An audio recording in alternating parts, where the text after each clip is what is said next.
और चलिए बात कर लेते हैं मध्य प्रदेश के भी मौसम की। तो यहाँ के कई जिलों में न्यूनतम तापमान में भारी गिरावट देखने को मिल रही है। मौसम के बदलाव से ठंडक बढ़ गई है। प्रदेश का ग्वालियर सबसे ठंडा रहा है।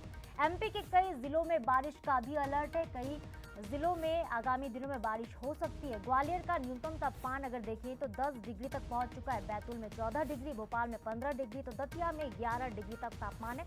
यानी ज्यादातर जिलों में 20 डिग्री से कम तापमान न्यूनतम पहुंच चुका है। धार में 14 डिग्री, गुना में 12 डिग्री, नर्मदापुरम में 16 डिग्री, इंदौर में 16.4 डिग्री सेल्सियस, खंडवा में 13.4 डिग्री सेल्सियस। इसी तरह से ज्यादातर जिलों का जो तापमान है एमपी के वो 15 से 20 डिग्री न्यूनतम के बीच फिलहाल दर्ज हुआ है। और ग्वालियर जो है सबसे ठंडा फिलहाल प्रदेश में यहाँ का तापमान दर्ज हुआ है।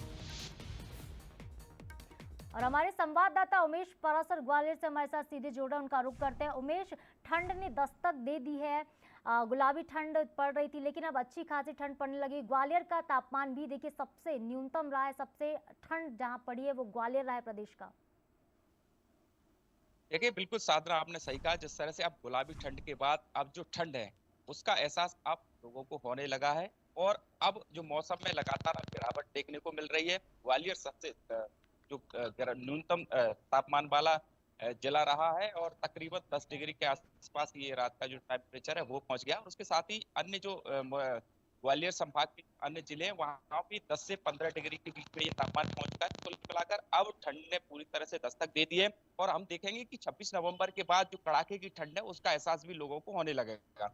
देखिए, पहले मैं आपको बता दूं, अब जो सुबह का समय है वहां पर थोड़ा जो धुंध है वो भी अब छाने लगा है। लगातार जो मौसम में बिल्कुल जो गिरावट जिस तरह से देख रहे थे तापमान में, उसके साथ ही जो सुबह जो धुंध जैसा छाया रहता है, कोहरा भी छाया रहता है। और जो लोग हैं वो अब गर्म कपड़े पहनकर ही घरों से निकल रहे हैं। कुछ लोग भी हमारे साथ हैं, उनसे भी बात करने की कोशिश करते हैं। भाई साहब, अब सर्दी का जो एहसास है किस तरह से हो रहा सर्दी है? की शुरुआत चालू हो रही है धीरे धीरे।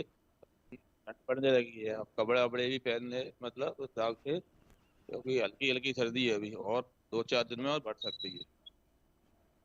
देखिए, बिल्कुल अब जो लगातार अगर मौसम वैज्ञानिकों की बात की जाए तो उनका भी साफ तौर पर कहना है कि कुछ जो जिले हैं वहां पर जरूर बारिश होगी। और उसके बाद अब लगातार जो ठंड है वो बढ़ने लगेगी। और तकरीबन 26 नवंबर के बाद जो जिस तरह से हम कह सकते हैं कि कड़ाके की ठंड ग्वालियर चंबल में देखने को मिलेगी। क्योंकि देखिए साधना, मैं आपको बता दूं, ग्वालियर चंबल ठंड और गर्मी और बरसात के लिए हमेशा जो अधिक रहता है, अधिक सर्दी के लिए भी जाना जाता है। अब इस तरह से हम जब देख रहे थे कि नवंबर का पूरा माह निकलने वाला है और जिस तरह से सर्दी पड़नी चाहिए थी वो नहीं पड़ी है। लेकिन अब मौसम वैज्ञानिकों का साफ तौर पर कहना है कि 26 नवंबर के बाद कड़ाके की सर्दी लोगों, ग्वालियर चंबल के लोगों को देखने को मिलेगी। जी, साधना। तो 26 नवंबर का इंतजार जनता को करना पड़ेगा। यानी 1 से 2 दिन में आप कह रहे हैं कि अच्छी खासी ठंड का जो असर है ग्वालियर में भी देखने को मिलेगा। इसके साथ पूरे प्रदेश में भी ठंड जो है वो पड़नी शुरू हो जाएगी। तमाम जानकारी के लिए उमेश बहुत बहुत शुक्रिया आपका।